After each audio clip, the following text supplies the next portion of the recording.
जाके देखे हमारे भगवान कैसे लीला रचाते हैं। वृंदावने गিয়ে দেখি ভগবান কেমন লীলা রচনা করেছেন। अब चलो रे मन, हाँ हाँ चलो रे मन, गंगा यमुना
गंगा यमुना के निर्मल पानी में नहाने से क्या होता है? मैं बोलूं गंगार যমুনার জলে স্নান করলে কি হয়? আমাদের এই দেহটা পবিত্র হয়ে যায়। শীতল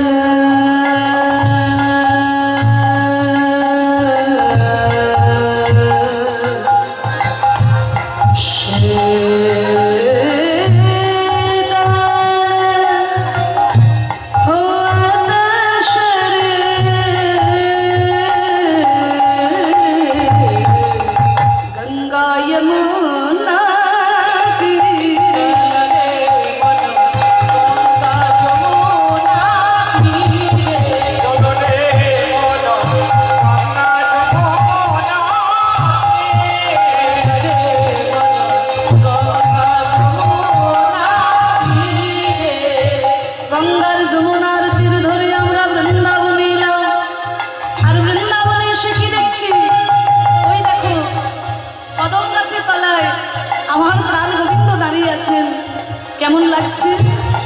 বনসি বাজাवत নাচত কাन्हा, বংশী বাজাवत নাচত কাन्हा।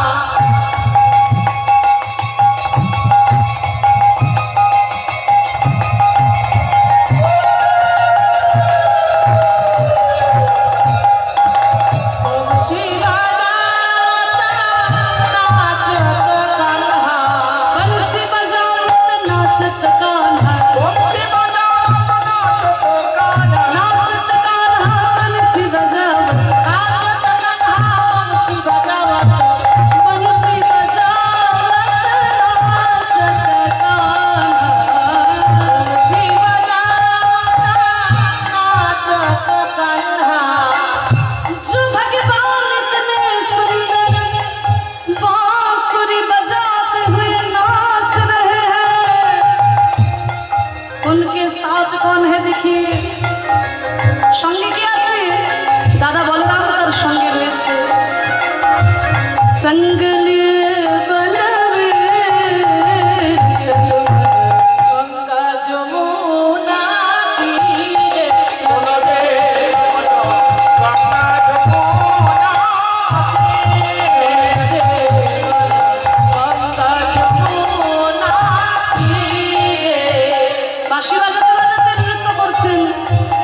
দেখতে কেমন? দেখতে ওই তাকিয়ে দেখো, মোর মুকুট পীতাম্বর শোভে, মোর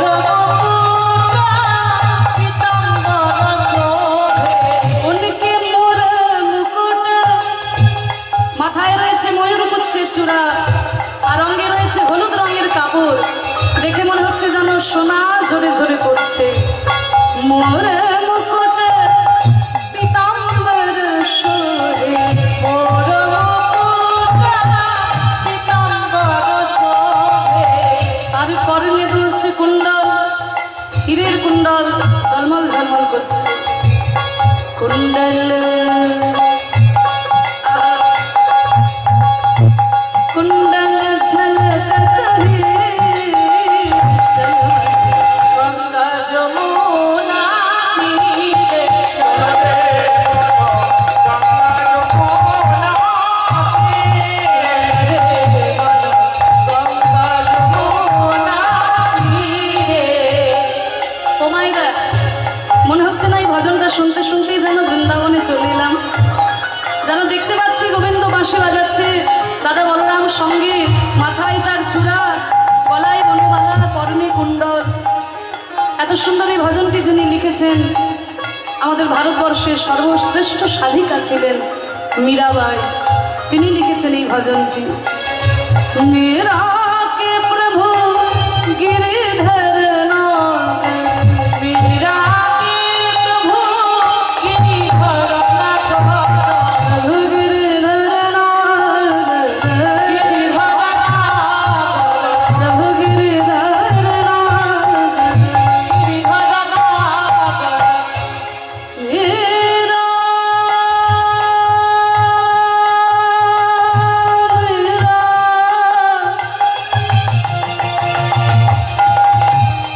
মেরা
তালে তালে, একবারে তালে তালে, বেতালে নয়। বেশ আমি যাই বলি তোমরা বলবে রাধে রাধে, কেমন? बोलो राधे राधे, जोर से बोलो और जोर से। वृंदावन में, श्याम कुंड में, राधा कुंड में, गोवर्धन में, दान गली में,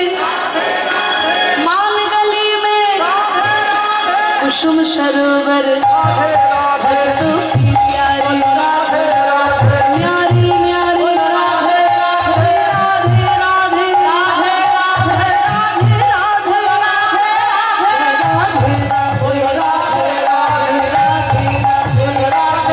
बरसाने वाली नंद गाँव में भक्तों की प्यारी राधे राधे राधे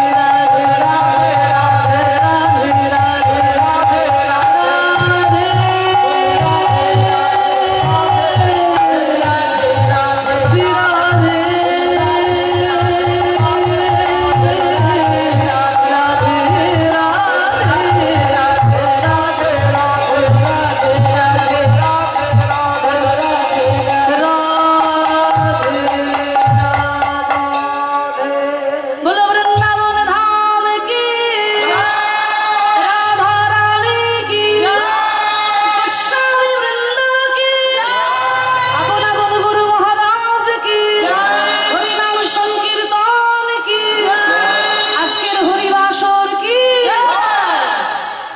বাহ খুব সুন্দর একবারে যেন সত্যিই বৃন্দাবন পরিণত হয়েছে খুব সুন্দর হয়েছে তাহলে রাধা রাধা নাম গাইতে গাইতে আমরা বৃন্দাবনে এলাম কিন্তু আমাদের মনকে নিয়ে যেতে হবে বৃন্দাবন আর মনটা যদি শ্রীনিকেতনে পড়ে থাকে তাহলে বৃন্দাবনের দেহ নিয়ে গিয়েও আমাদের কোনো লাভ হবে না কারণ মনের আমাদের এমন ক্ষমতা আছে বাবা যে স্বর্গের মধ্যে নরক তৈরি করে দিতে পারে আবার নরকেও স্বর্গ তৈরি করে দিতে পারে আমি যখন ইংরাজি অনার্স করেছিলাম আমাদের বর্ধমান ইউনিভার্সিটির সিলেবাসে জন মিল্টনের প্যারাডাইস লস্ট বলে একটা এপিক মহাকাব্য ছিল যখন অনার্স করেছিলাম আপনাদের আশীর্বাদ মাথায় নিয়ে সেই ছোট্টবেলা থেকে সেই 5 বছর বয়স থেকে আমি কীর্তন পরিবেশন করছি আমার প্রথম কীর্তন শিক্ষা এই যে আমার বাবা কিবোর্ড বাজাচ্ছেন কীর্তনিয়া গদাধর দাস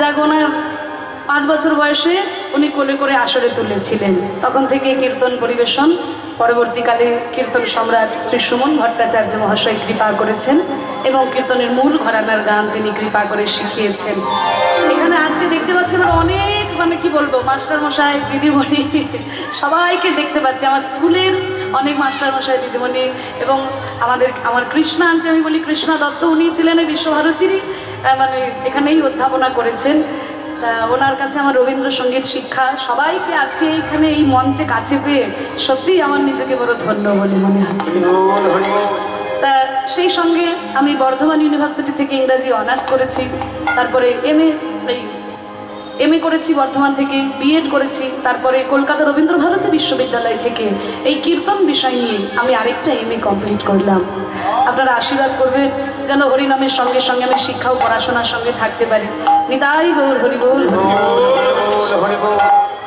তা যে কথাটা বলছিলাম আমি যখন অনার্স করেছিলাম আমাদের বর্ধমানের সিলেবাসে জন মিল্টনের প্যারাডাইস লস্ট বলে একটা এপিক মহাকাব্য ছিল তা সেখানে জন মিল্টন বলছেন mind in its own place in itself can make a heaven of hell a hell of heaven mind in its own place মানে মন তার নিজের জায়গায় ইন ইটসেলফ তার নিজের মধ্যে can make a heaven of hell মানে নরকের মধ্যেও স্বর্গ তৈরি করে নিতে পারে আ হেল অফ হেভেন আবার স্বর্গের মধ্যেও নরক তৈরি করে নিতে পারে মন যদি আপনার শুদ্ধ হয় আপনি যদি নরকেও বসে থাকেন সেখানেই স্বর্গের অনুভূতি পাবেন কিন্তু মনই যদি অপবিত্র হয়ে যায় আপনি যদি স্বর্গেও বসে থাকেন সেখানেই মনের মধ্যে নরক তৈরি হয়ে যায় আমরা মনকে নিয়ে মধুময় শ্রীধাম বৃন্দাবনে এসেছি আজকে এই অপরূপ শোভা সৃষ্টি হয়েছে আপনাদের এই পাকুড়তলা মঞ্চে বড় ভালো লাগছে আর এই কীর্তন যেন আমাদের এইভাবে চলতে থাকে আমাদের বাংলার সম্পদ এই কীর্তন গান কিন্তু আসল কীর্তন যদিও ধীরে ধীরে হারিয়ে যাচ্ছে মানুষের মনোরঞ্জনের জন্য অনেক কিছুই করতে হয়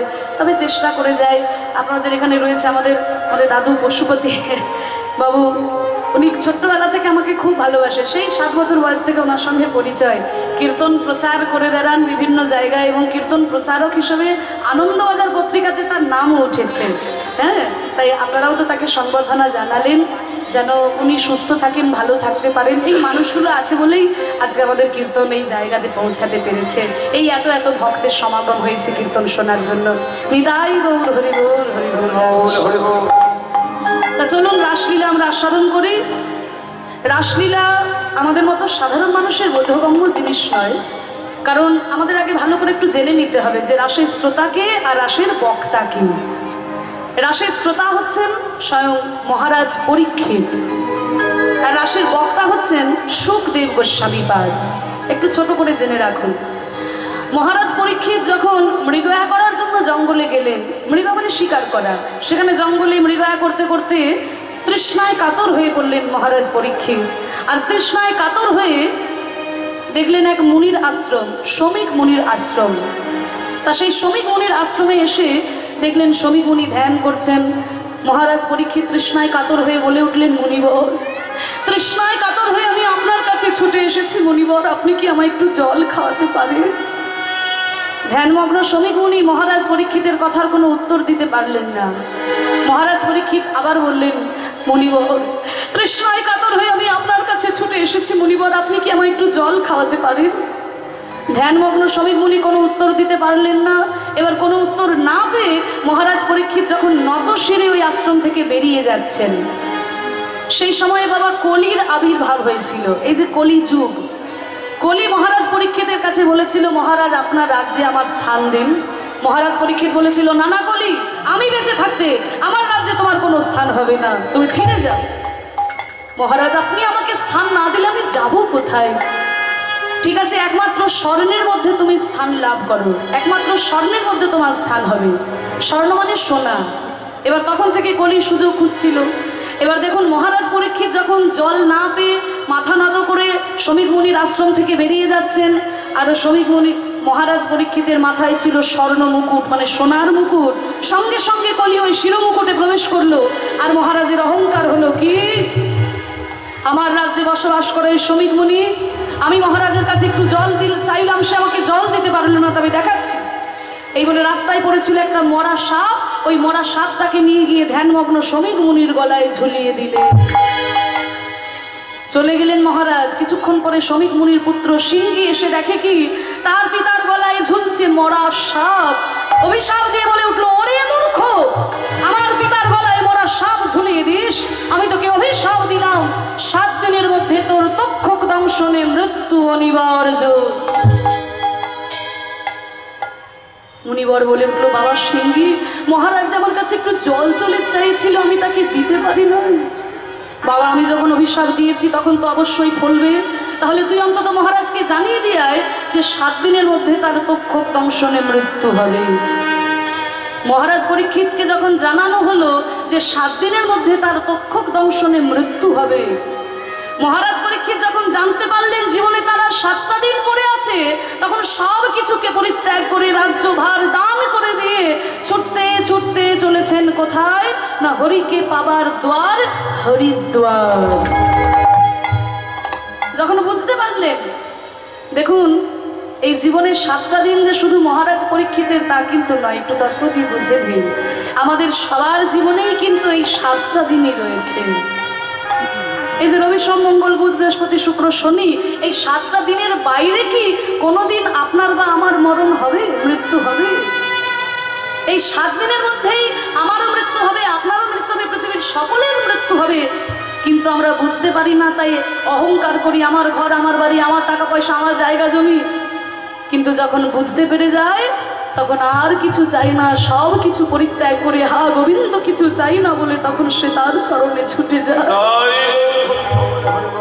তা মহারাজ যখন বুঝতে পারলেন যে জীবনে 7টা দিন পরে আছে, সব কিছুকে পরিত্যাগ করে হরিদ্বারে গেলেন। গঙ্গার তীরে বসেছিলেন সুখদেব গোস্বামীপাদ, তার চরণ দুটিকে জড়িয়ে ধরলেন। আর সুখদেব গোস্বামীর কাছে বসে বসে 7 দিন ব্যাপী অনবরত কৃষ্ণ কথা শ্রবণ করলেন, হরি কথা শ্রবণ করলেন। আর সেই সময় সুখদেব গোস্বামীপাদ মহারাজ পরীক্ষিতকে এই রাসলীলার কথাও শ্রবণ করালেন। তাই রাসের শ্রোতা হচ্ছেন মহারাজ পরীক্ষিত, আর বক্তা হচ্ছেন স্বয়ং সুখদেব গোস্বামীপাদ। তাই রাসের প্রথম শ্লোকে কলম দিলেন, ভগবান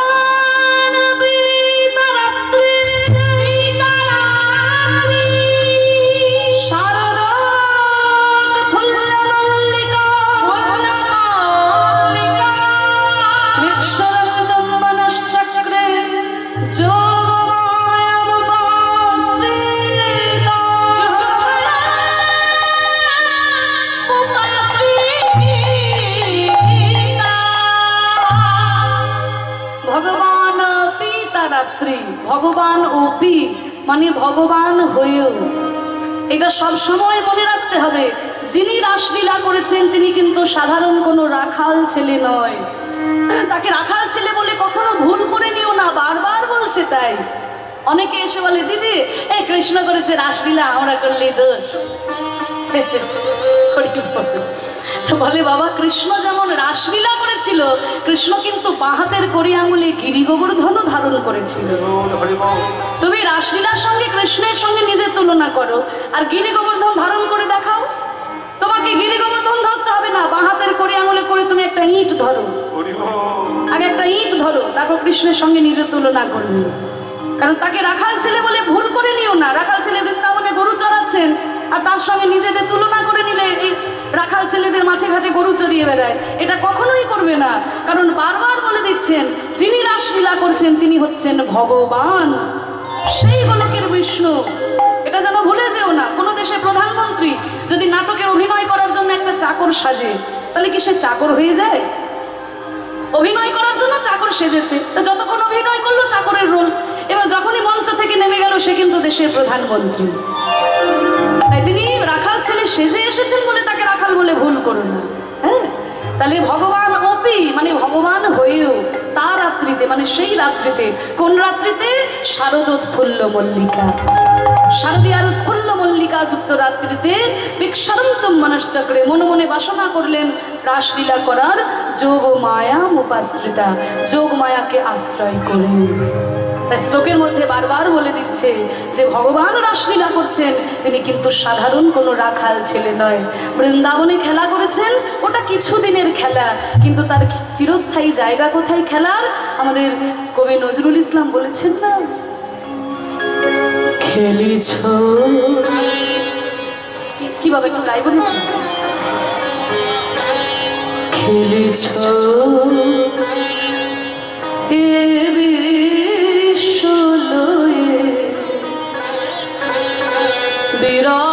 বিরাট শিশু আনমনে খেলিছ বিশ্বলয়ে, বিরাট শিশু আনমনে খেলিছ।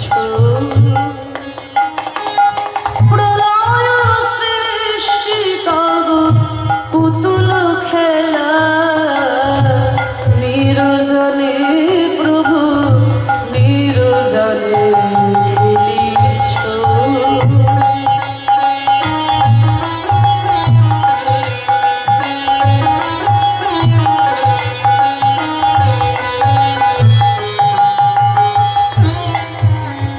খেলিছ এই বিশ্বলয়ে, এই বিশ্ব ব্রহ্মাণ্ড নিয়ে তুমি খেলা করছো। বিরাট শিশু, তোমাকে দেখতে ছোট্ট শিশুর মতো, কিন্তু তুমি মোটেও ছোট্ট শিশু নয়।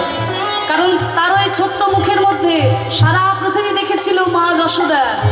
তাহলে তো তুমি ছোট্ট শিশু নয়, দেখতে শিশুর মতো কিন্তু বিরাট শিশু। প্রলয় সৃষ্টি তব পুতুল খেলা। দেখবেন ছোট ছোট বাচ্চারা খেলা করে, কি মন হয় বালি দিয়ে একটা সুন্দর ঘর বানালো, আবার কিছুক্ষণ করে কি মন হলো এমন একটা লাথি দিল, বালির ঘর ভেঙে পড়ে গেল। ভগবানও খেলা করছে, কখনো ইচ্ছা হচ্ছে সৃষ্টি করছেন, আবার কখনো এমন প্রলয় ডেকে আনছেন যে নিমেষের মধ্যে সব কিছু ধ্বংস করে দিয়ে চলে যাচ্ছে। তাই বলছে প্রলয় সৃষ্টি তব পুতুল খেলা নিরজনে প্রভু নিরজনে খেলিছ।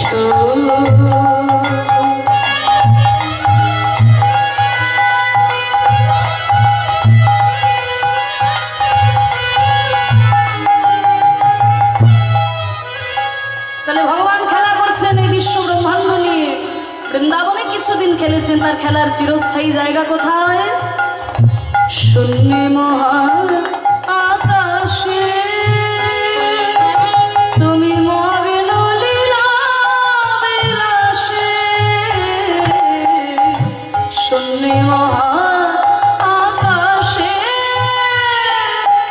তুমি মগ্ন লীলা বিলাসে।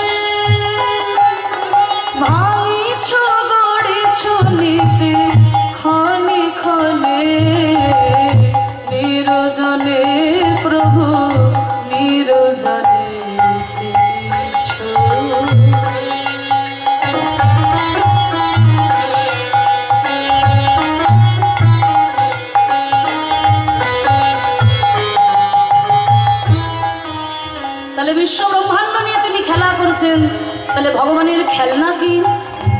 তার খেলনা কি আর আমাদের মতো প্রাকৃত জগতের কোনো দোকানে পাওয়া যায়? তাহলে ভগবান কি নিয়ে খেলা করছেন?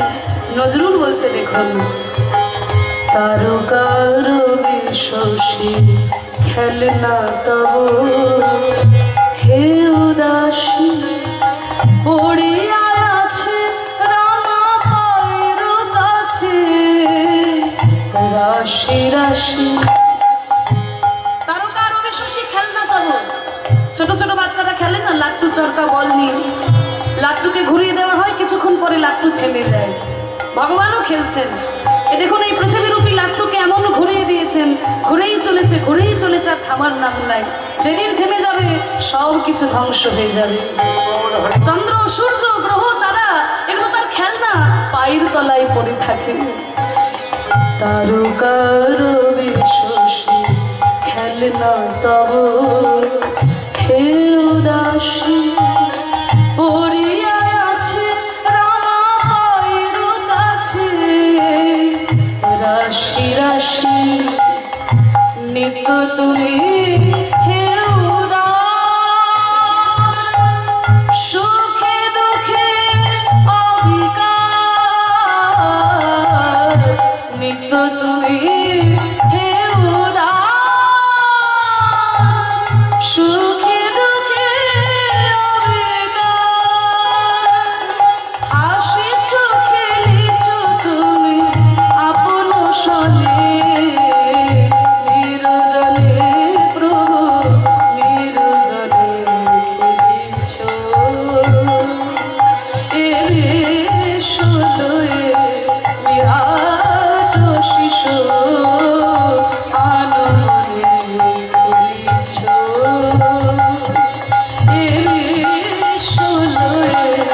বিরাট শিশু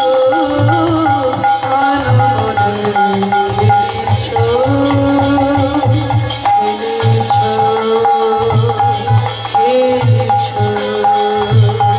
খেলিছ খেলিছ বিরাট শিশু আনন্দে খেলিছ। বিদায় গো প্রেমানন্দে হরি। তাহলে যিনি খেলা করছেন রাসলীলার খেলা, তিনি কিন্তু স্বয়ং ভগবান। তাই তোমরা যেটা শ্রবণ করবে ভক্তি ভরে প্রাণ ভরে শ্রবণ করো। আজকে গোবিন্দ গোচারণ থেকে ফিরেছেন, মা যশোমতী গোপালকে ক্ষীরসয় নবনী খাইয়ে দিয়ে শয়ন মন্দিরে শয়ন করিয়ে দিলেন। আর ওই চন্দ্রকিরণ যেই না গোবিন্দের মুখমণ্ডলে পড়েছে, ওই চন্দ্রকিরণ যেন বলে উঠল, হে গোবিন্দ, তোমার কি মনে নয় এই রজনীতে তুমি গোপীদের মনোবাসনা পূর্ণ করবে বলেছিলে? গোবিন্দ দেখলেন তাই তো, তাই সাধের মুরলিটি নিয়ে এলেন কোথায় না বংশী বটে। বংশী বটে এসে ওই চন্দ্রের শোভা দর্শন করছেন। শোভাটি কেমন হয়েছে? আরে কিবা শারদ চন্দ পবন মন্দ শারদ চন্দ পবন মন্দ বিপিনে ভরল কুসুম গন্ধরে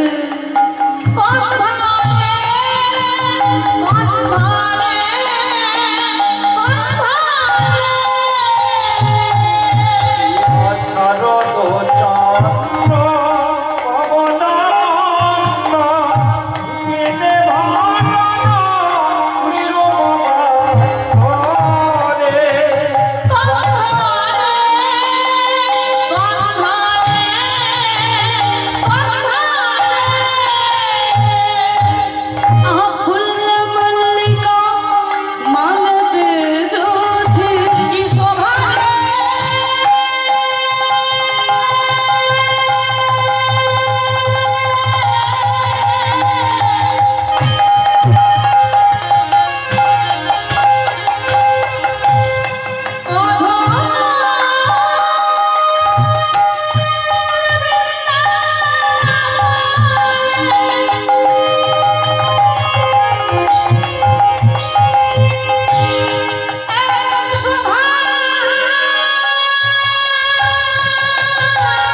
উঠেছে ওই নীল গগনে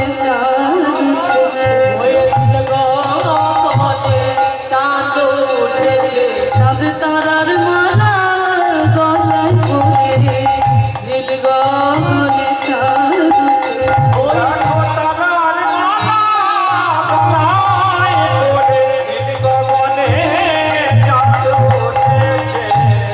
ভালো করে বুঝে নিন। শারদ চন্দ পবন মন্দ, শরৎকালে পূর্ণিমার চাঁদ। শরৎকালে দুটো চাঁদ, একটা কোজাগরী লক্ষ্মী পূর্ণিমার চাঁদ আর একটা হচ্ছে রাস পূর্ণিমার চাঁদ। দুটো চাঁদই সব থেকে বড় আর সব থেকে সুন্দর। তাহলে শারদ চন্দ পবন মন্দ। ও মাইরা, শরৎকালে চাঁদ। শরৎকাল কি মাস নিয়ে হয়? হ্যাঁ, ভাদ্র আশ্বিন শরৎকাল। বা তাহলে রাস পূর্ণিমা কি মাসে হয় গো? কার্তিক মাসে হয়, কোনো কোনো বছর অঘ্রাণ মাসে চলে যায়। তাহলে ভাদ্র আশ্বিন শরৎকাল আর রাস পূর্ণিমার চাঁদ উঠছে কার্তিক অঘ্রাণ মাসে, মানে ব্যাপারটা কেমন হয়ে যাচ্ছে না? তাহলে কি পদকর্তা ভুল লিখেছেন? বলেন না, পদকর্তা ঠিকই লিখেছেন। এখন যেমন ভাদ্র আশ্বিন মাস নিয়ে শরৎকাল হয়, কৃষ্ণের সময়ে বছরটা শুরু হতো অঘ্রাণ মাস থেকে। বছরের প্রথম মাস ছিল অঘ্রাণ, তাই নামই হচ্ছে অগ্রহায়ণ। অগ্র মানে আগে, হায়ন মানে বছর। বছরের প্রথম মাস ছিল অঘ্রাণ। তাই তখনকার দিনে কিন্তু ওই কার্তিক অঘ্রাণ এই মাসগুলো নিয়েই শরৎকাল হতো। হ্যাঁ, তাহলে শরৎকালে চাঁদ উঠেছে, রাস পূর্ণিমার চাঁদ। পবন মন্দ, মৃদুমন্দ বাতাস বইছে, বিপিনে ভরল কুসুম গন্ধ। ফুলের গন্ধে চারিদিকে একবারে মহমহ করছে। কি ফুল ফুটেছে? ফুল্ল মল্লিকা মালতী জ্যোতি। আবার দেখুন, বলছে শরৎকালে চাঁদ উঠেছে, শরৎকালে হাওয়া দিচ্ছে, আর মল্লিকা মালতী এগুলো সব বসন্তকালের ফুল। এই ফুলগুলো সব বসন্তকালে ফোটে। তাহলে শরৎকালে বসন্তের ফুল ফুটছে? বলে শুধু বসন্তের ফুল নয়, আজকে গোবিন্দ রাসলীলা করবেন বলে বৃন্দাবনে 6 ঋতুর যত ফুলের সম্ভার সবাই একসঙ্গে ফুটেছে। আর যেহেতু ঋতুদের রাজা হচ্ছে বসন্ত, তাই বসন্তের ফুলের নাম করলো। রাজার নাম করলেই প্রজাদের নাম করা হয়ে যায়। ফুল মল্লিকা মালতী জ্যোতি,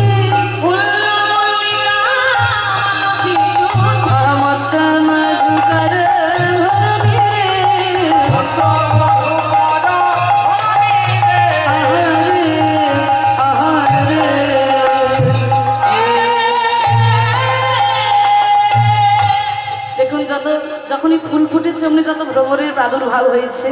কত ভ্রমর জুটেছে, কত ভ্রমর গান করে গান করে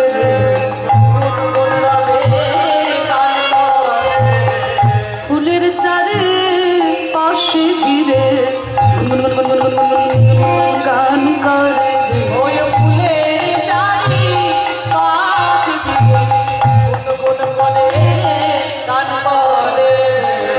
দেখুন, যেই ফুল ফুটেছে অমনি যত ভ্রমরের প্রাদুর্ভাব হয়ে যাচ্ছে।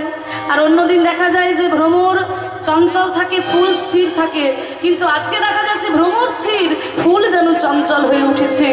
ফুল যেন বলে উঠছে পরে, ভ্রমর আমায় ছুঁয়েও না, না না ছুঁয়েও না, আমায় ছুঁয়েও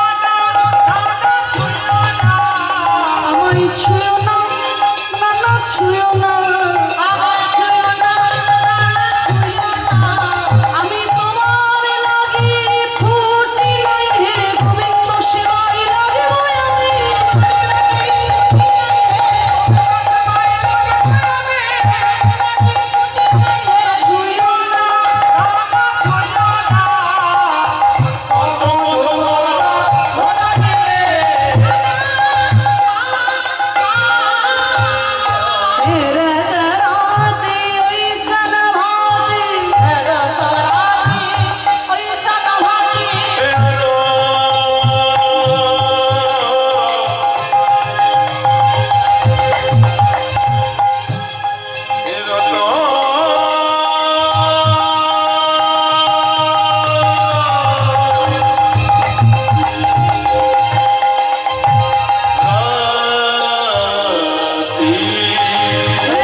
হেরাতা রাতি ওইছানা ভাতি শ্যাম মোহনে মদনে মাতি। রাতি কাকে বলে গো? আমরা বলি রাত্রি, এখানে রাত্রি বলছে না, বলছে রাতি। রাতি কাকে বলে না, কতগুলি রাত্রিকে একত্রিত করলে তাকেই বলা হয় রাতি। তা গোবিন্দ আমার শারদীয়ার এহেন রজনীকে দর্শন করে মনে মনে ভাবলেন, এই তো সেই রজনী, এই রজনীতেই তো গোপীরা আমাকে পাবার জন্য কাত্যায়নী ব্রত করেছিল। তাদের একটাই মন্ত্র ছিল, কি মন্ত্র? কাত্যায়নে মহামায়ে মহাযোগিনী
परित्रायन परायणे सर्वेशारति हरे देवी नारायणी नमस्तुते।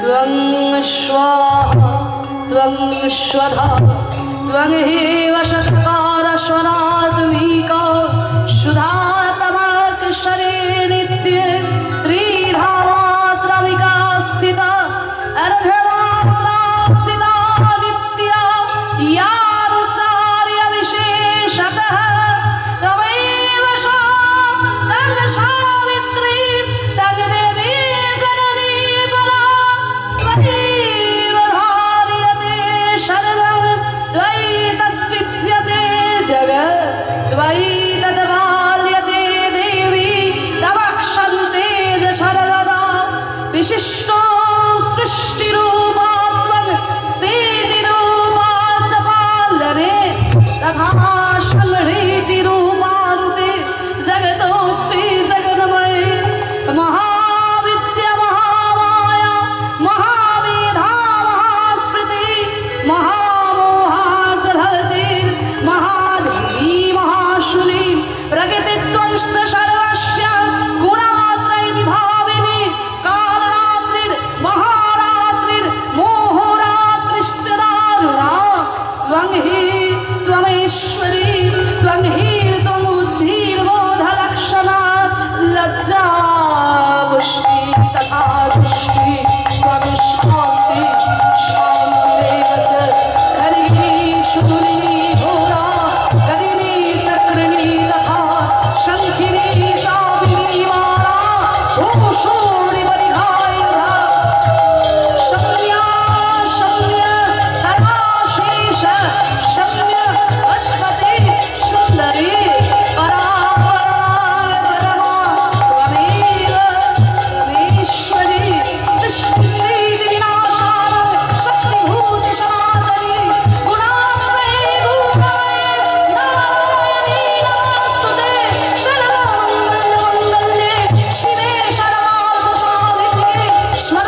কৃষ্ণপতি করে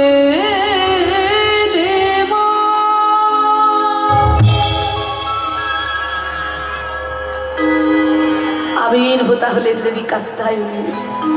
গোপীগণ, তোমাদের এই ব্রততে আমি সন্তুষ্ট হয়েছি। বলো তোমরা কি বর চাও? আর কিছু চাই না মাগো।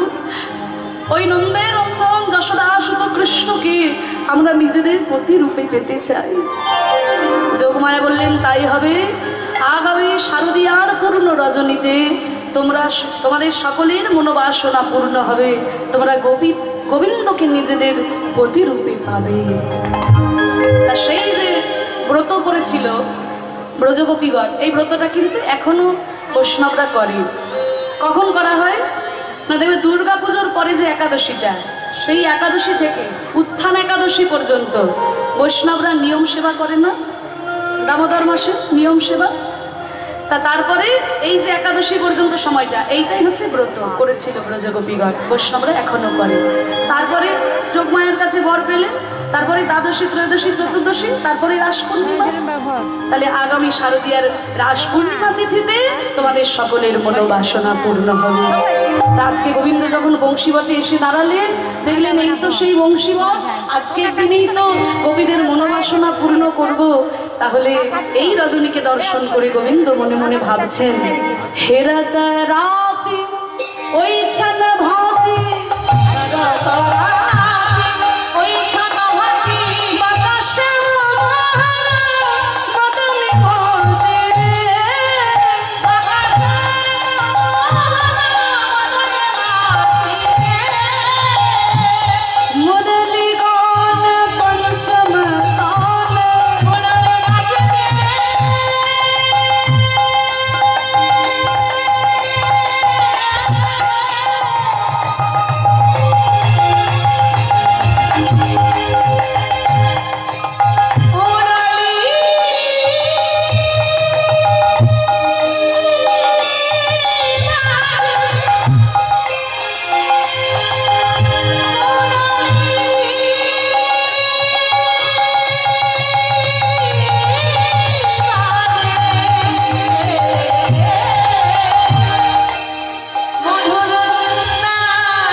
ছুটে চলেছে গোবিন্দের কাছে।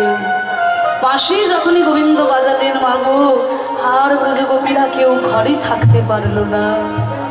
ব্রজগোপীগণ বাঁশি শুনে উন্মাদের মতো পাগলিনী হয়ে ছুটে যাবেন গোবিন্দের কাছে, আমরা তো সবাই জানি। কিন্তু গোবিন্দ বাঁশি বাজালো মাগো, কই আমরা তো শুনতে পেলাম না, আমরা তো শুনতে পেলাম না বাঁশি। কিন্তু এখনো বাঁশি বাজছে। কোথায় বাজছে? এখনো সে বৃন্দাবনে বাঁশি বাজে বাজে, বৃন্দাবনের শাখে শাখে, বৃন্দাবনের শাখে শাখে কত শত ময়ূর নাচে রে। এখনো সেই বৃন্দাবনে বাঁশি বাজে বাজে রে, এখনো সেই বৃন্দাবনে।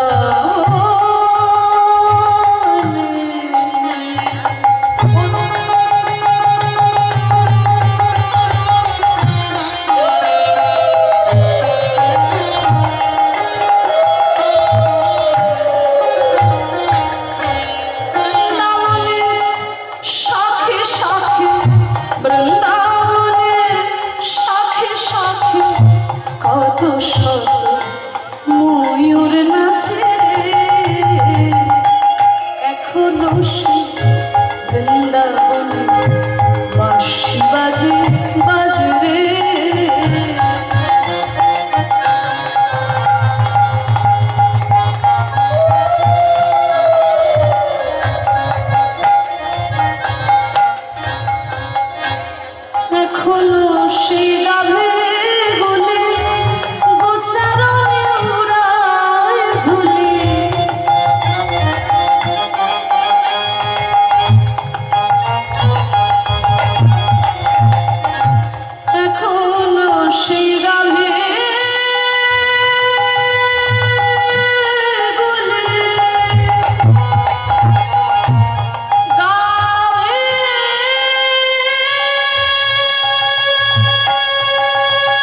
কৃষ্ণ বক্ষ বিলাসিনী শ্যাম বক্ষ বিলাসিনী নব নব সাজে এখনো সেই বৃন্দাবন বাঁশি বাজে বাজে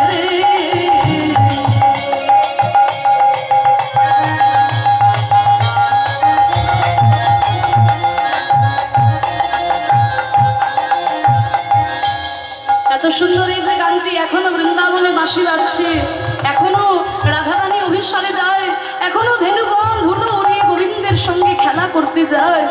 কিন্তু আমার বড় দুর্ভাগ্য যে আমি বৃন্দাবনে যেতে পারলাম না, আমার বৃন্দাবনে যাওয়া হলো না। এই গানটি যিনি রচনা করেছেন ভবা পাগলা, মায়ের সাধক ছিলেন, মনে বড় সাধ বৃন্দাবনে যাবেন কিন্তু যেতে পারছেন না, তাই এই গানের মধ্যে লিখে গেলেন আমার আশা ছিল মনে মনে আমি যাব মধুর বৃন্দাবনে,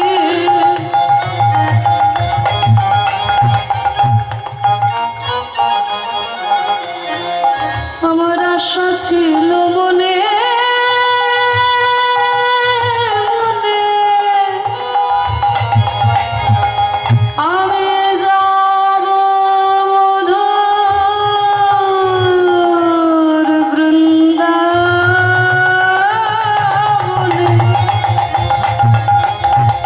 ভবা পাগলা রয় বাঁধনে, ভবা পাগলা ভবা পাগলা ভবা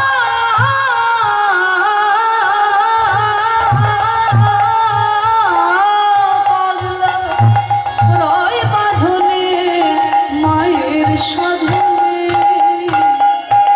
এখনো সে বৃন্দাবনে বাঁশি বাজে বাজে রে বৃন্দাবনের সাথে সাথে বৃন্দাবনের সাথে সাথে কত শত ময়ূর নাচে রে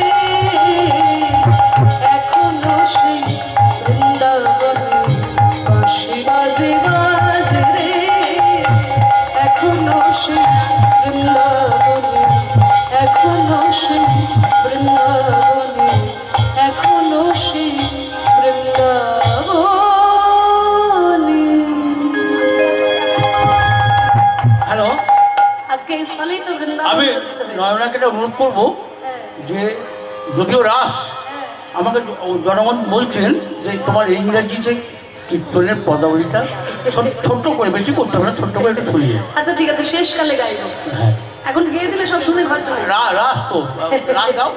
হ্যাঁ হ্যাঁ হ্যাঁ, শেষকালে গাইব, অসুবিধা নেই। এরা কি সিঁড়ি পার্টিতে দেখে নেবো? হ্যাঁ, হরি বল। আজকে তো এই স্থানেই বৃন্দাবন রচিত হয়েছে, তা বৃন্দাবন ধামটা যারা তৈরি করে দিয়েছেন অসংখ্য ধন্যবাদ জানাই আনন্দময়ী সমিতির সমস্ত সদস্য বৃন্দদের, যারা অক্লান্ত পরিশ্রম করে এই এতদিন ব্যাপী এই হরিনাম সংকীর্তনের ব্যবস্থা করেছে। আপনারা তো জানেন এর জন্য তো অর্থের প্রয়োজন হয়, অর্থ ছাড়া তো সম্ভব নয়। খুব কষ্ট করে তারা এই কীর্তনটাকে টিকিয়ে রেখেছেন, তাই আপনাদের কাছে যাচ্ছে ভিক্ষার ডালা নিয়ে। আপনারা যে যেমন পারবেন তাদেরকে দান করবেন, জানবেন এই দান একদম ভগবানের শ্রী চরণে তোলা থাকবে। আমাদের কত দিকে কত টাকাই তো খরচা হয়ে যায়, 100 টাকা যদি গোবিন্দের উদ্দেশ্যে দান করেন আপনার কিছু মনেই হবে না। আর এই যে 100 টাকা দান করবেন, এই দানটা কিন্তু ভগবানের চরণে তোলা থাকে। আপনি ভগবানের জন্য 100 টাকা খরচা করছেন মানে ভেবে নেবেন না ভগবানকে উদ্ধার করে দিলেন না। আপনি যখন 100 টাকা খরচা করেন সঙ্গে সঙ্গেই ভগবানের মাথায় চিন্তা হয়ে যায় এর 100 টাকা কবে আমি 200 টাকা করে ফিরিয়ে দেব। হ্যাঁ, তাই দেখুন ভগবান নিজে বলেছেন যে যথামান প্রপদ্যন্তে তাংস্তথৈব ভজাম্যহম মম বর্তানুবর্তন্তে মনুষ্য পারত সর্বস্ব। যে আমাকে যেমনভাবে ভজনা করে আমি তাকে ঠিক তেমনভাবেই ফিরিয়ে দিই, দরকার হলে আরো বেশি বেশি করে ফিরিয়ে দিই। তাই একদিন তো আমাদের সব কিছুই দিয়ে চলে যেতে হবে, আমরা শুধু শুধু অহংকার করি। তাই আমাদের বিশ্বকবি বলেছেন না, আমার যে সব দিতে হবে সে তো আমি জানি, আমার যত বিত্ত প্রভু আমার যত বাণী সব দিতে হবে, সব দিতে হবে।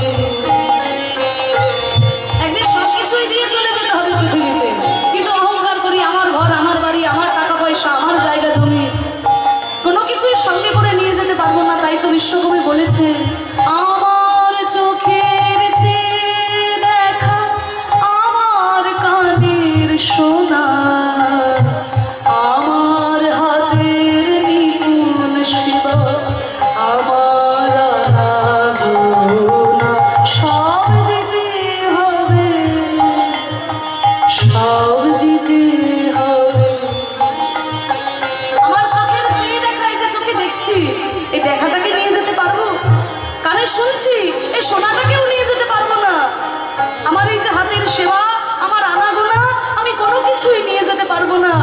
আমি বৃথা অহংকার করি?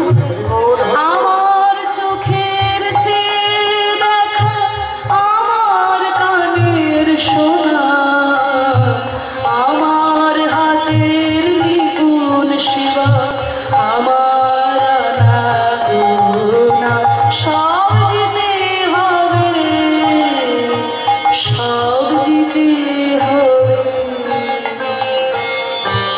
সবকিছুই আমাদের দিয়ে চলে যেতে হবে মা। তাই ভগবানের জন্য একটু বেশি বেশি করে দান করবেন। ঠুংঠাং আওয়াজ করুন না, হ্যাঁ ঠুংঠাং আওয়াজ যেন না হয়।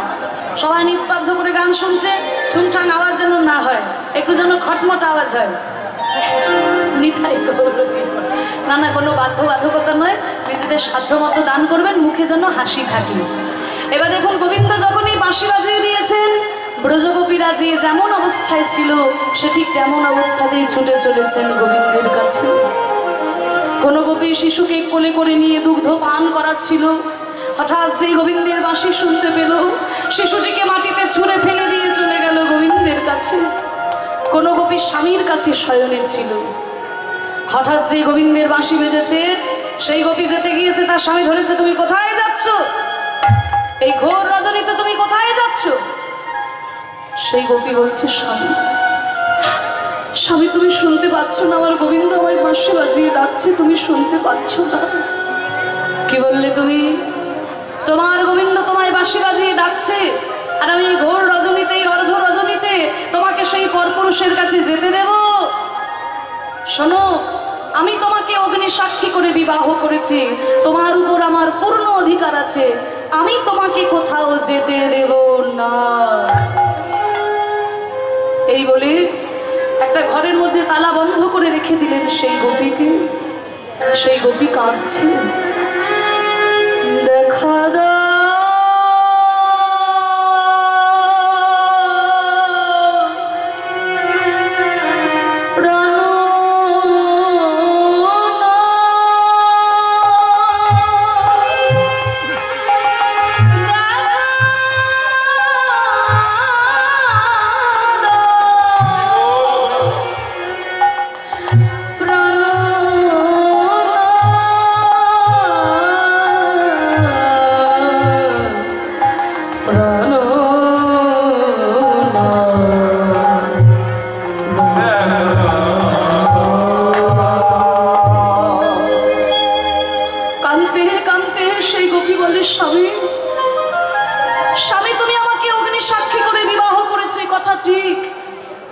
তোমার উপর আমার পূর্ণ অধিকার আছে, তাও ঠিক স্বামী, কিন্তু এই দেহটাকে তুমি অগ্নি সাক্ষী করে বিবাহ করেছো, তো এই দেহটার উপর তোমার অধিকার আছে, তাই দেহটাকে আমি তোমার কাছে রেখে গেলাম। কাঁদতে কাঁদতে গোপীর দেহটা পড়ে রইল বন্ধ ঘরের মধ্যে, তার আত্মা কিন্তু চলে গেল গোবিন্দের কাছে। দেখুন, আত্মা এবং পরমাত্মার মিলন, সেই তো রাসলীলা। রয়াকার দন্তস্ব রাস, র শব্দে রাধা অর্থাৎ জীবাত্মা, দন্তস্ব শব্দে কৃষ্ণ অর্থাৎ পরমাত্মা। এই জীবাত্মার পরমাত্মার মিলন হতে দিচ্ছে না কে? মাঝখানে রয়েছে আকার। আকারটা কি? আকারটা হলো মায়া। মায়া যতদিন মাঝখানে থাকবে ততক্ষণ ভগবানের সঙ্গে আমরা মিলিত হতে পারবো না। যখনই মায়া মাঝখান থেকে চলে যায় তখন রাস রসে পরিণত হয়, ভক্ত ভগবানের মিলন হয়, জীবাত্মা পরমাত্মার মিলন। তাই মায়ার সংসারে আমরা ভগবানকে লাভ করতে পারি না, এই মায়ার জগৎ পরিত্যাগ করে আমাদেরকে ভগবানের কাছে যেতে হয়। এই মায়া প্রপঞ্চময়, এ মায়া প্রপঞ্চময়, এই ভবরঙ্গ মঞ্চ মাঝে নটের নট নটবর হরি, যারে যা সাজায় সেটাই সাজে। এ মায়া প্রপঞ্চময়, এ মায়া প্রপঞ্চময়। এই পৃথিবীতে আমরা অভিনয় করতে এসেছি মাগো। যখন অভিনয় শেষ হয়ে যায়, সব কিছু ছেড়ে আমাদের চলে যেতে হয়। সংসার ক্ষেত্রে জীব মাত্রে কর্মসূত্রে সবাই বাধা, তাই কেহ রাজা কেহ প্রজা কেহ ভগিনী আর কেহ ভ্রাত, কেউ সেজে এসেছেন পিতা, আবার কেহ স্নেহময়ী মাতা। সবই কত রঙের অভিনেতা, আসেন কত সাজ সেজে। এ মায়া প্রপঞ্চময়, এ মায়া প্রপঞ্চ। যার যখন হতেছে সঙ্গ এই রঙ্গভূমির অভিনয়, তখন কাকস্য পরিবেদনায় সে তখন আর কারণ, তখন কোথার প্রেয়সীর প্রণয়, পুত্র কন্যার কাতর বিনয়। ওই শেষের দিনে যতই সুন্দরী স্ত্রী হোক, যদি বলে স্বামী তুমি আরেকটু থাকো আরেকটু থাকো, আর থাকা যাবে। সন্তান যদি বলে বাবা তুমি আরেকটু থাকো, মা তুমি আরেকটু থাকো, আর কি থাকা যাবে? তখন কোথার প্রেয়সীর প্রণয়, পুত্র কন্যার কাতর বিনয়, তখন শুনি না সে কারো অনুনয়, ছেড়ে যায় সাজ সজ্জা ছেড়ে। এ মায়া প্রপঞ্চময়, এ মায়া প্রপঞ্চময়। এই ভবরঙ্গ মঞ্চ মাঝে নটের নট নটবর হরি, যারে যা সাজায় সেটাই সাজে। এ মায়া প্রপঞ্চময়, এ মায়া প্রপঞ্চময়। নিতাই গৌর প্রেমানন্দে হরি বল, হরি বল, হরি বল। তাই মায়ার সংসারে থেকে ভগবানকে লাভ করা যায় না মাগো, তাই মায়ার জগৎ পরিত্যাগ করে আমাদের চলে যেতে হয় ওই গোবিন্দের কাছে। ব্রজগোপীরা শুনল কালার বাঁশি, আমরা শুনি কালের বাঁশি, বাঁশি যখন বাজে আর থাকা যায় না মা। তাই গোপীর দেহটা পড়ে রইল ঘরের মধ্যে, আর তার আত্মা চলে গেল গোবিন্দের কাছে। আহাবে ছড়ি গেহ নিজ দেহ, এক নয়নে কাজল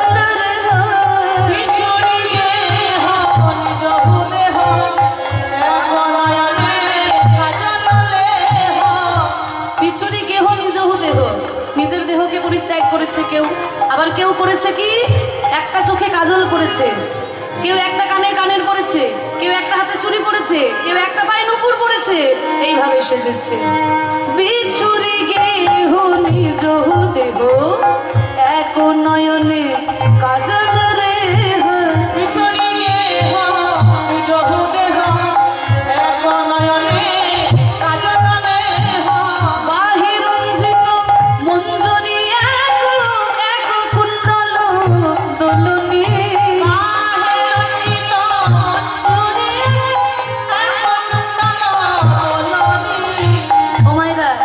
ব্রজগোপীরা সেজেছে।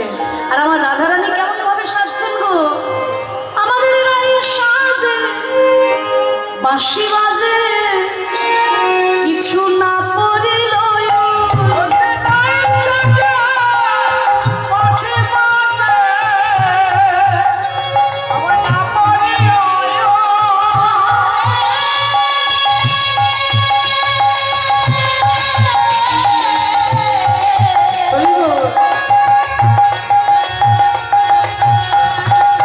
রাধা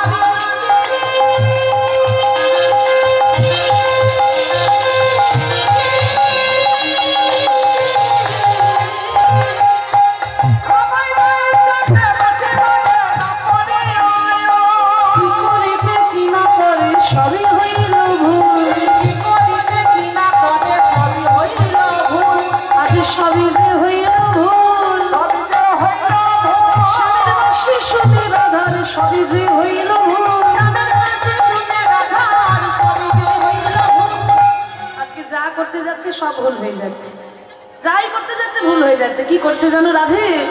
দর্পণে আচরে কেশ বাঁধে কেশোভা,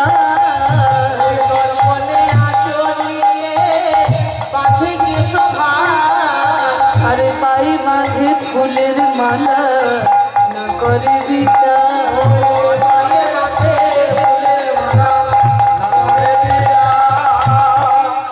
আয়না দিয়ে মুখ দেখি, চিরুনি দিয়ে চুল আছড়ে। রাধারানী কি করছে দেখুন, বাঁশির মন করে আছে গোবিন্দের চরণে, আয়নাটা দেখবে কি চিরুনিটা মুখের সামনে ধরেছে আর আয়না দিয়ে চুলটা বাঁধতে যাচ্ছে। হবে? বেনি রাধারানীর খুনে খুনে পড়ে যাচ্ছে, খোপা তো করতেই পারছে না। এবার খোপায় দেওয়ার জন্য যে ফুলগুলো এনেছিল ওই ফুলগুলো নিয়ে পায়ে বাঁধছে। পায়ে বাঁধে ফুলের মালা না করে বিচার।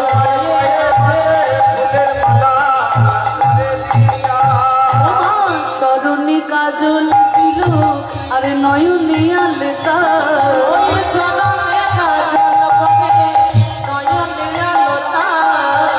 ও মায়েরা আমরা কি করি গো? পায়ে কাজল করি আর চোখে আলতা পরি, তাই তো? তাই করি তো?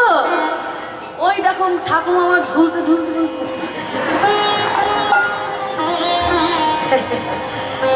পায়ে কাজল পরি চোখে আলতা। না না না, আমারই ভুল হয়ে যাচ্ছে, পায়ে আলতা পরি চোখে কাজল পরি, তাই তো? রাধারানী বাঁশি শুনে কিচ্ছু হোশ নেই, আলতাটাকে পায়ে করবে কি চোখে লাগাচ্ছে আর কাজলটাকে পায়ে ঘষছে। চরণে কাজল আর নয়নে আলতা,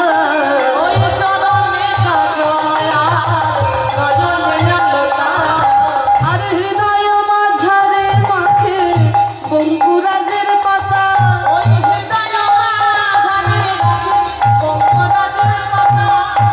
মেহেন্দি হাতে লাগাবে বল, কোথায়? হৃদয় মাঝারে মাখছে। রাধে এইভাবে সাজিল ওই শ্যামের বাঁশি শুনে, রাধে এইভাবে সাজিল।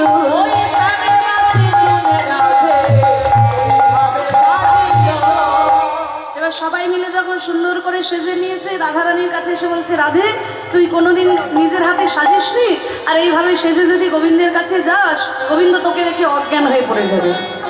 আয় তোকে ভালো করে সাজিয়ে দিই। সুন্দর করে রাধারানীকে সখীরা সাজিয়ে দিল।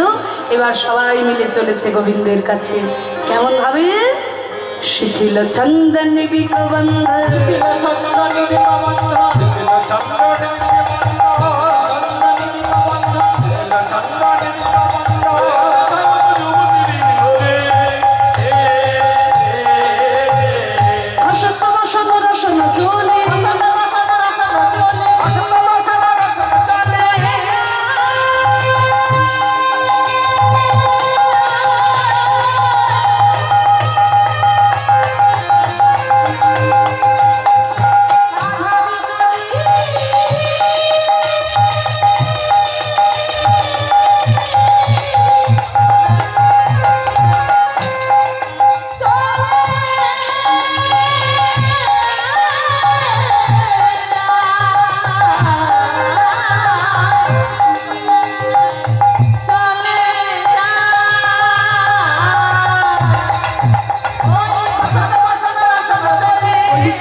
सखनी मेली केहू कहू को पथ न हेरी रे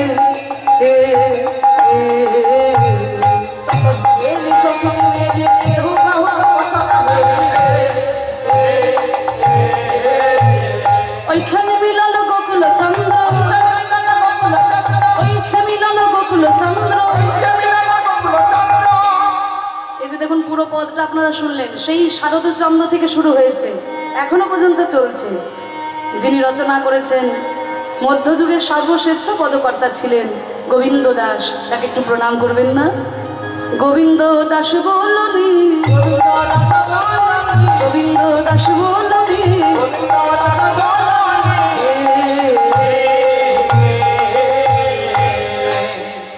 সকল ব্রজগোপীগণ মিলে যেই না গোবিন্দের সামনে এসে দাঁড়ালেন, ব্রজগোপীদের দেখে গোবিন্দের মনে বড় আনন্দ হলো। বা আমার এক বাঁশির ডাকে ব্রজগোপীগণ সব কিছু পরিত্যাগ করে আমার কাছে ছুটে এসেছে। আচ্ছা দেখি গোপীরা আমাকে কত ভালোবাসে, আমি একটু তাদের পরীক্ষা করে দেখি। তাই গোবিন্দ বললেন, গোপীগণ, এই ঘোর রজনীতে তোমরা আমার কাছে কেন এসেছো? তোমাদের বাড়ি থেকে কোনো বিপদ হয়েছে? হ্যাঁ, নিশ্চয়ই তোমাদের বাড়িতে কোনো বিপদ হয়েছে, কারণ বিপদে না পড়লে তো আর কেউ আমার কাছে আসে না। এতগুলো ব্রজগোপীগণ মিলে এই ঘোর রজনীতে এসেছো, কেন এসেছো বলো? এবার গোপীগণ গোবিন্দের মুখে কথা শুনে অবাক হয়ে গেছে, হাঁ করে গোবিন্দের মুখের দিকে তাকিয়ে আছে। ও হে গোপী, বলো কিসের লাগে এই গহন বনে এলে হে?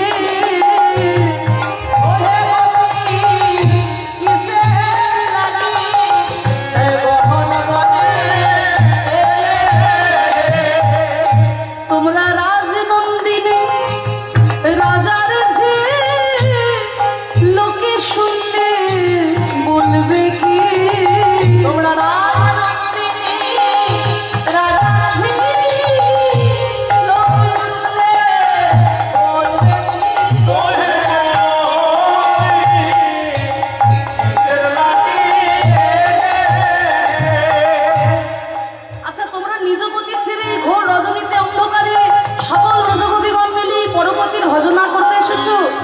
শোনো, তোমরা তোমাদের প্রতি যদি দরিদ্র দুর্ভাগা দিন হয় হে,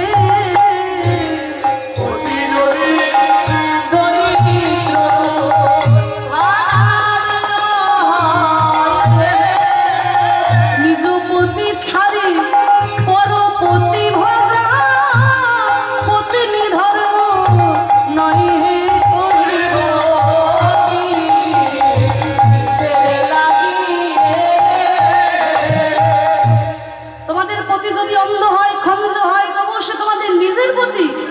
আর তোমরা নিজ পতি ছেড়ে পরপতির ভজনা করতে এসেছো। গোয়ালিনীগণ, এত কথা বলছি তবু মুখ নামিয়ে দাঁড়িয়ে আছো।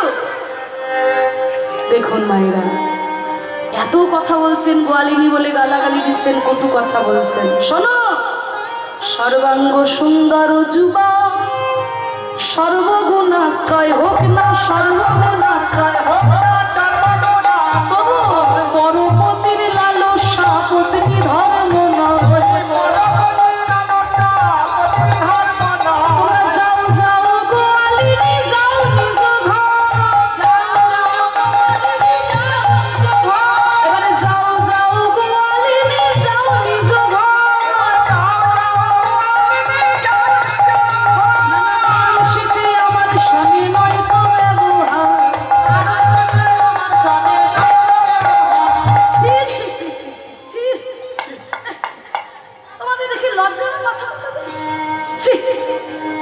তোমাদের বলে কি হবে?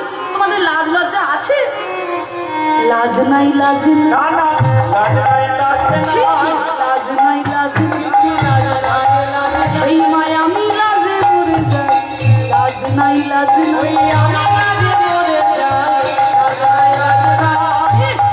গোয়ালিনীগণ, কেন এসেছো আমার কাছে এই ঘোর রজনীতে?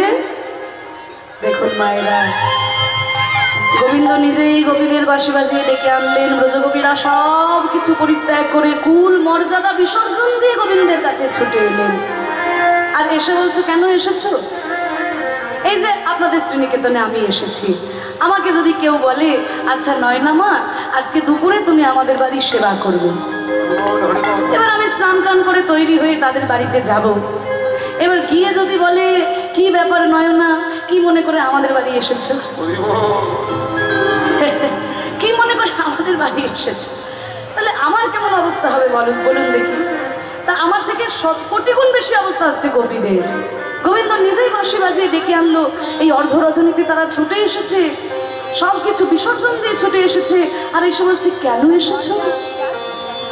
গোবিন্দের এই কটু কথা শুনে কোনো কোনো গোপীর সজল ধারায় অঙ্গ ভেসে যায়। ওই ছন বচন কহল যাব কান, ব্রজ রমণী গণ সজল নয়ন, তাদের টুটালো সব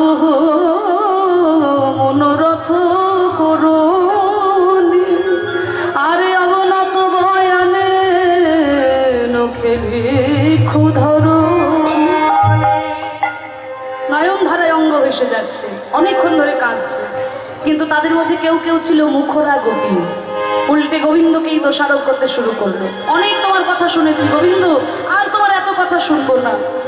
শুনো শুনো সুকপট শ্যামর চন্দ্র কইছে কহলে বহু ইহাই অনুবন্ধ। কেমন করে তুমি এই কথা বলতে পারো গোবিন্দ? যখন বাঁশি বাজালে তখন তোমার মনে ছিল না এই কথাগুলো? আমাদের ভাঙলে কুলশীল ওই মুরলি কৌশলে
পদকর্তা কলম দিলেন।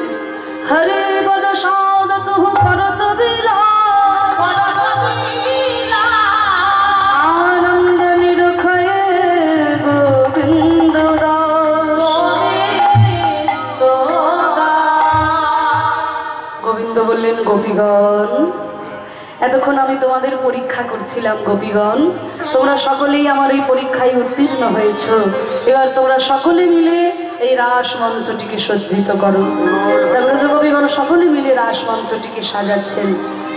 আরে কিবা কাঞ্চন মনি ও মনি গণ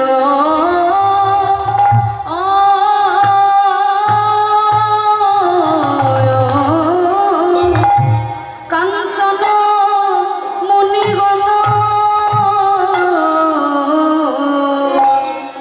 জননীর জননীর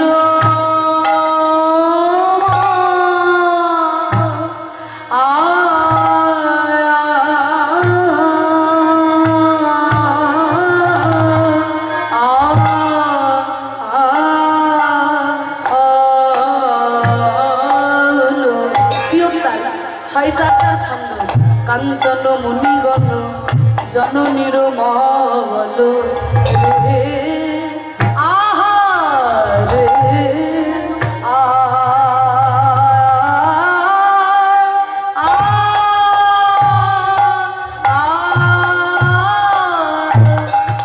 জন মুনি ও মুনিগণ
কাঞ্চন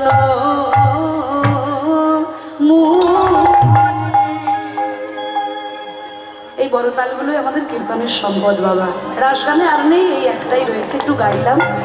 এগুলো ধীরে ধীরে হারিয়ে যাচ্ছে, গুরু পরম্পরায় আমরা শিখেছি, যেটুকু চেষ্টা করলাম গাইবার। তা কাঞ্চন মুনিগণ জননীর মাওল সবাই এবার ঘিরে ঘিরে দাঁড়িয়েছে রাসমঞ্চটিকে সাজিয়ে। আহা মাঝো হি মাঝো মহার শ্যাম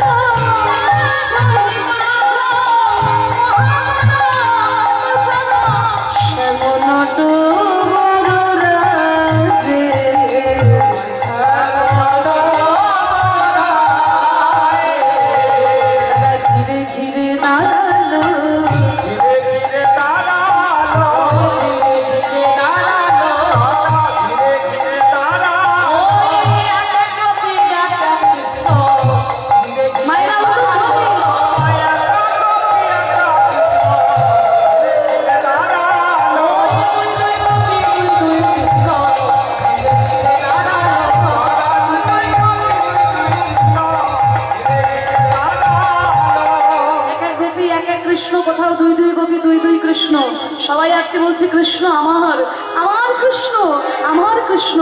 সবাই আজকে গোবিন্দকে কাছে পেয়ে নৃত্য করছে আনন্দে। অঙ্গনা মঙ্গনা মন্থরা মাধব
সবার নৃত্য দেখে গোবিন্দের মনে খুব আনন্দ, একেবারে হাতে তালি দিচ্ছে। বাহ বাহ, বহুত আচ্ছা, খুব সুন্দর নেচেছো তোমরা, বহুত আচ্ছা। এবার দেখুন, এটা খুব একটা গোপীদের ভালো লাগলো না, গোপীদের খুব একটা শুনতে ভালো লাগলো না। কেন জানেন তো? যে বোঝে সে যদি ভালো বলে তাহলে উৎসাহ হয়, আর যে বোঝে না সে যদি ভালো বলে তাহলে একটু গায়ে বাঁধে, তাই না? তা গোপীরা বলছে, গোবিন্দ তুমি নৃত্যের কি বোঝো? হ্যাঁ, সারাদিন শুধু গরুর পিছনে হাট করে বেড়াচ্ছ,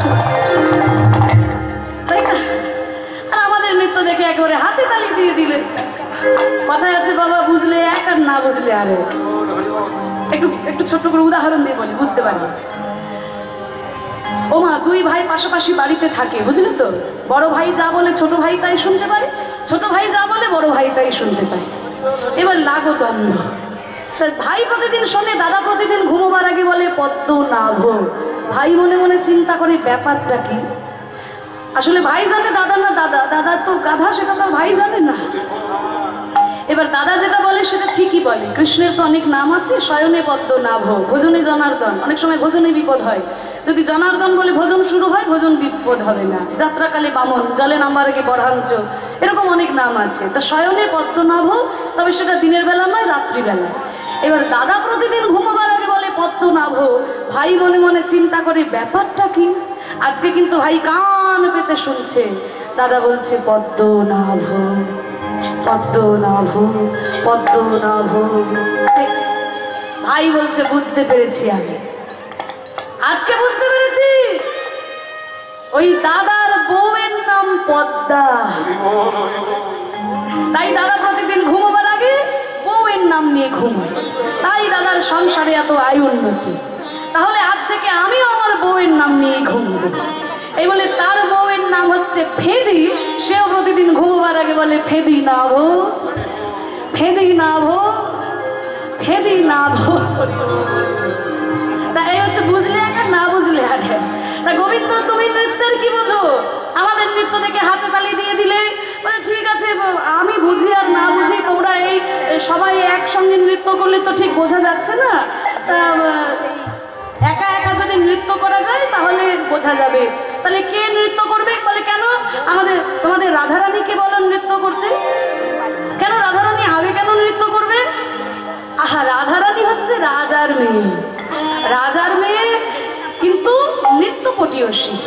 হ্যাঁ, কারণ গুরু ধরে, রীতিমতো গুরু ধরে রাধারানী নাচ শিখেছে, কিন্তু রাজার মেয়ে তো বেশিক্ষণ নাচতে পারবে না। তাই একটুখানি যতক্ষণ পারবে, যেটুকু নাচবে সেটুকু ভালো নাচবে। আর আমি তো রাখাল ছেলে, সারাদিন গরুর পিছনে ছুটে বেড়াই, আমি সারা রাত ধরে নৃত্য করবো, আমার কোনো অসুবিধা নেই।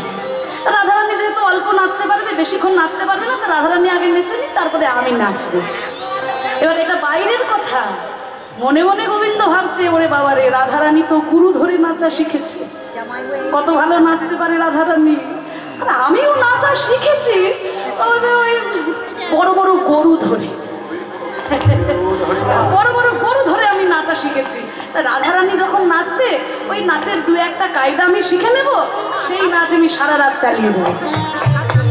বলে ঠিক আছে রাধারানী, রাধে তাহলে নৃত্য। বলে ওইভাবে তো বললে হবে না, রাধারানী রাজার মেয়ে, একটু আখ্যা দিয়ে বলো। ওগো চাঁদ বদনী নাচো তো ধনী, ওগো মৃগ নয়নী নাচো তো ধনী, বাজাও তা তা থইয়া থইয়া তিনি কেটে লাগছে নি,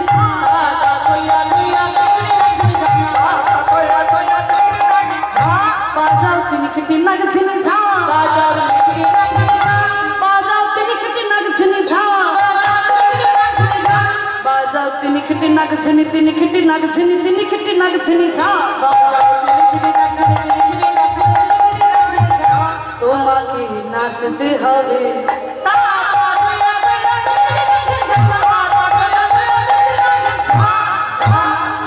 তবে যেমন তেমন ভাবে নৃত্য করলে হবে না, আমি শর্ত দেব, সেই শর্ত মেনে না হবে ভূষণের ধ্বনি, না নড়িবে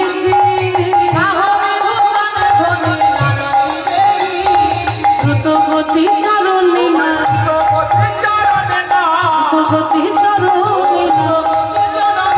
নাচবে মঞ্জুর, তোমাকে নাচতে হবে।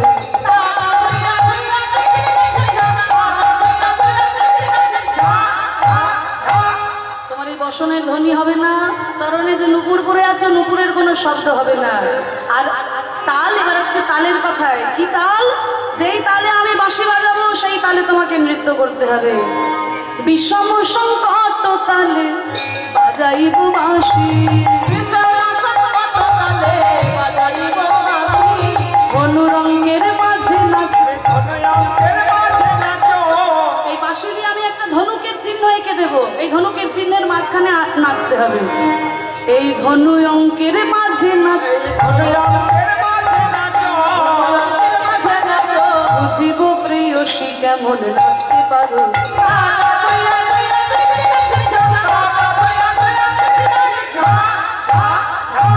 আর এই শর্তে নৃত্য করে যদি তুমি জিতে যাও রাধে, আমি তোমাকে কি দেব জানো?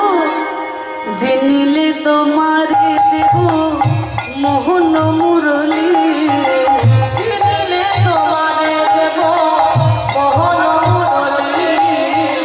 আরে হারিলে কারিয়ালো বেসর কাচলি,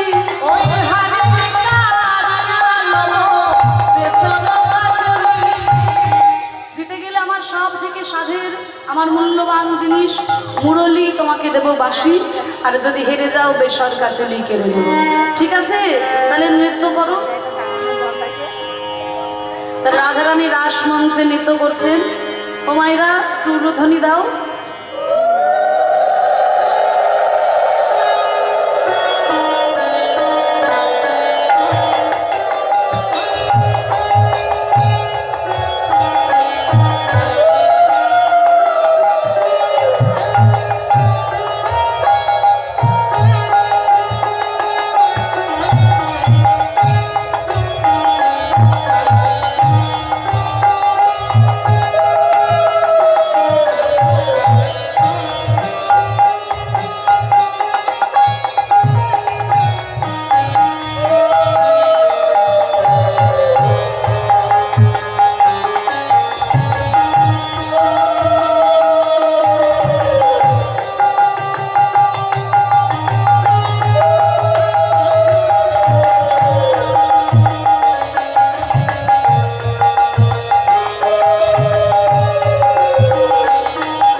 যেমন বলেন শ্যামনগরে তেমনি নাচেন গায়,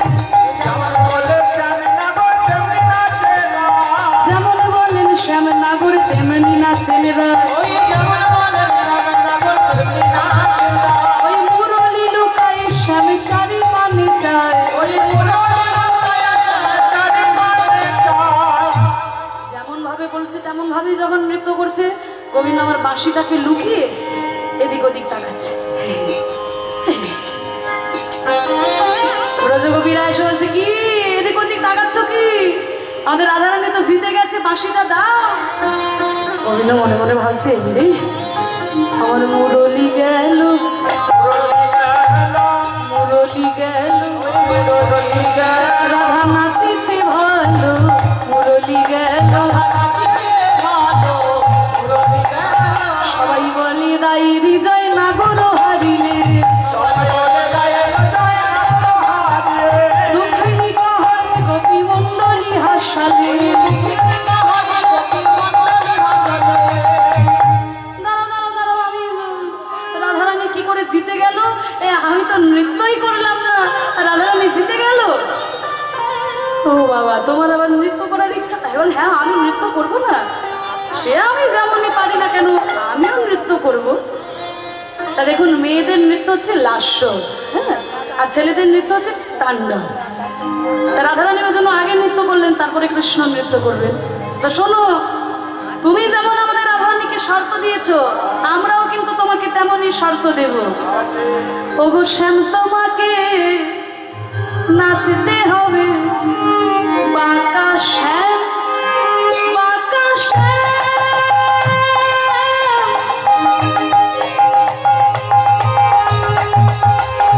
শ্যাম তোমাকে নাচতে হবে।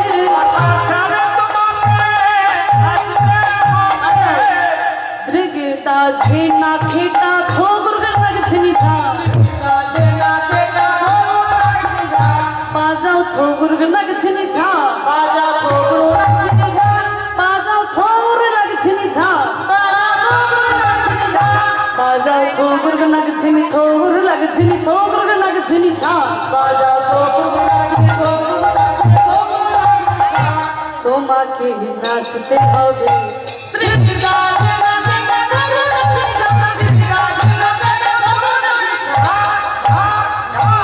তোমার নানরিবে গন্ড মুন্ড দুপুরের করাই, নানরিবে বনমালা, নানরিবে বনমালা, বুঝিব বড়াই তোমাকে নাচতে হবে।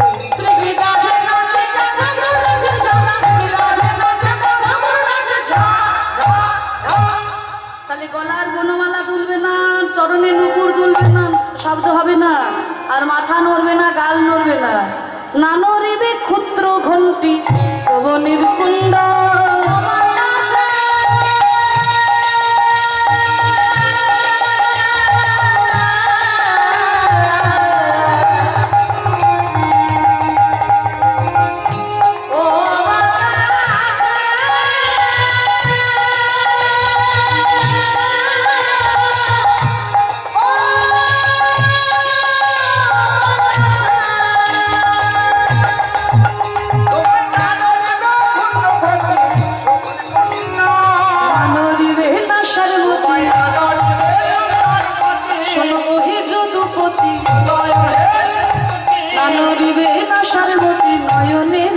তোমাকে নাচতে হবে।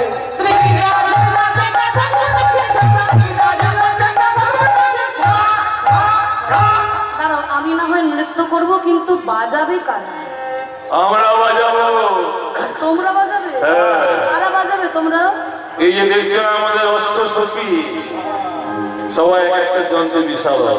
ললিতা, বিশাখা, চিত্রা সবাই এক এক যন্ত্রে বিশারদ। তখন ললিতা বাজায় বীণা আর বিশাখা মৃদঙ্গ।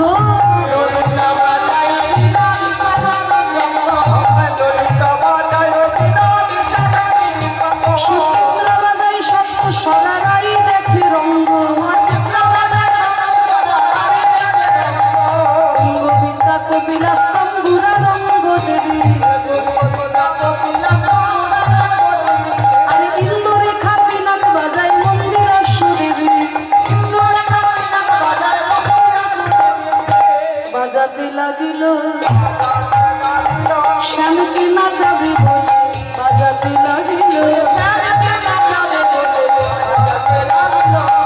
দাঁড়ো, তোমরা যেভাবে বাজালে এটা আর কোনো তাল হলো নাকি? হ্যাঁ, তাল হলো? আপনারা বলুন তো, এটা কোনো তাল হলো? আপনারা তো কীর্তন শুনছেন এত বছর ধরে, এটা কোনো তাল হলো? তাল না হলেও বেতাল হয়নি।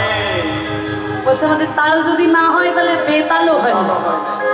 তাহলে তাল আর বেতাল এর মাঝখানে একটা তাল আছে, আমরা এই ব্রজগোপীরা সৃষ্টি করেছি। তোমরা সৃষ্টি করেছো বলে? হ্যাঁ। কি তালের নাম? শুনলে তুমি চমকে যাবে, চমকে যাবো। বলে হ্যাঁ। কি তালের নাম? কি তোমাদের তালের নাম? আমাদের তালের নাম উদ্ভট।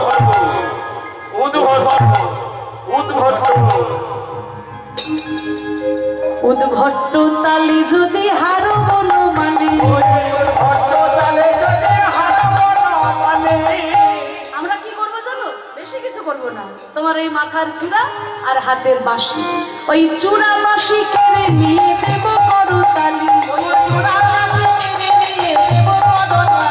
ওই চূড়া বাঁশি কেড়ে নিয়ে দেব করতালি।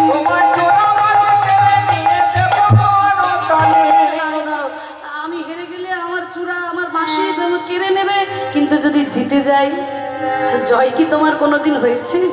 ভক্তের কাছে কি কখনো ভগবানের জয় হতে পারে? কিন্তু তবুও যদি তুমি জিতে যাও, জিনিলে শ্যাম রাধা দেবই আমরা হব দাসী।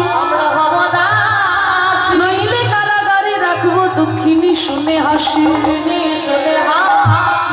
ঠিক আছে, তাহলে নৃত্য করো। আমরা যে শর্ত দিয়েছি সেই শর্ত মেনে। মায়েরা একটু উলুধ্বনি দাও।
তাহলে কে জিতলো আর কে হারলো মাইরা?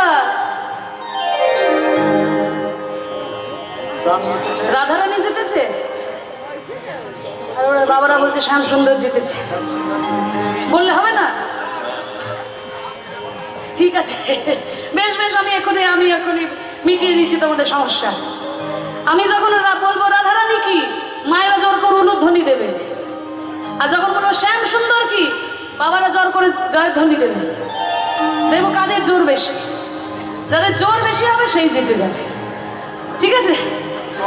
তা মায়েদের যা সংখ্যা দেখছি মনে হচ্ছে বাবারা সব গোঘাটের জোর আছে। তাহলে বাবারা বলুন দুটি বাহু তুলে, শ্যাম সুন্দর কি, শ্যাম সুন্দর কি। এবার মায়েরা উলু দেবে, রাধা রানী কি, রাধা রানী কি। মায়েদের জোর বেশি হয়ে গেছে, মায়েদের জন্য বেশি হবে না, মায়েদের জোর বেশি হয়েছে। লক্ষ্মী ভান্ডার বাড়ছে দিন দিন।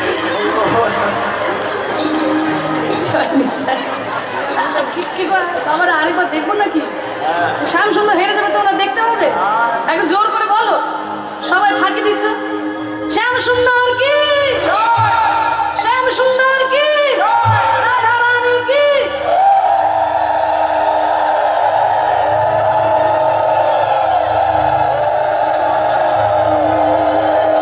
মায়েদের জোর অনেক বেশি, বাবারা হেরে গেছে ওখানে। গোবিন্দ বলছে শোনো, রাধারানী যখন নৃত্য করলো সবাই বললো রাধারানী কি জয়, আমি যখন নৃত্য করলাম সবাই বললো শ্যাম সুন্দর কি জয়। তাহলে আর অত তোমরা দ্বন্দ্ব করো না, আমরা দুজনাই জিতেছি,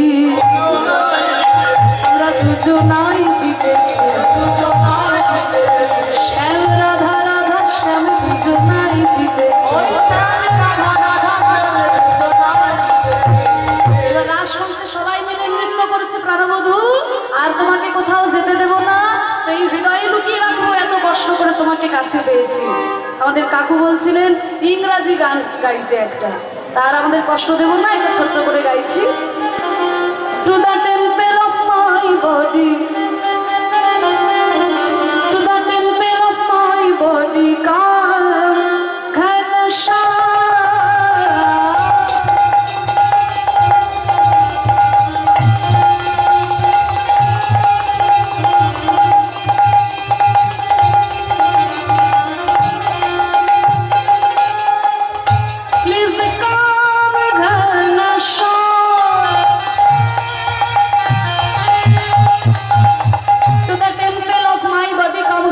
আমার এই হৃদয়ের মন্দিরে তুমি এসো, এসে কি করবে?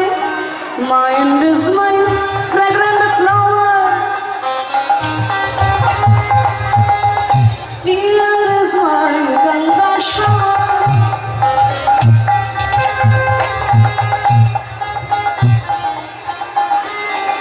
Mind is my fragrant flower, আমার মন সুগন্ধি ফুল, আর আমার চোখের জল গঙ্গার জল।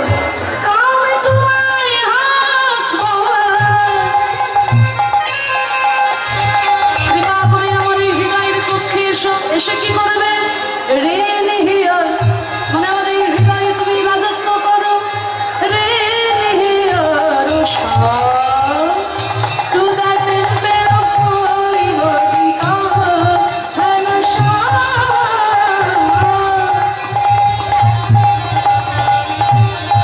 এবার একটু করো তালি, নাগর টেরে টেরে, নাগর টেরে টেরে, নাগর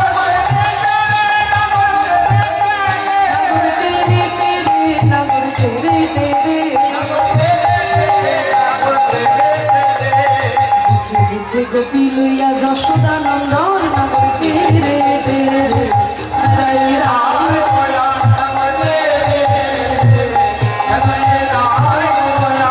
বৃন্দাবনের রাসলীলা কইল আরম্ভ।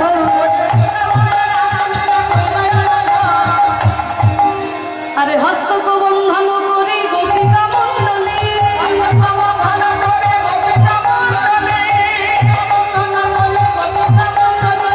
মধ্যে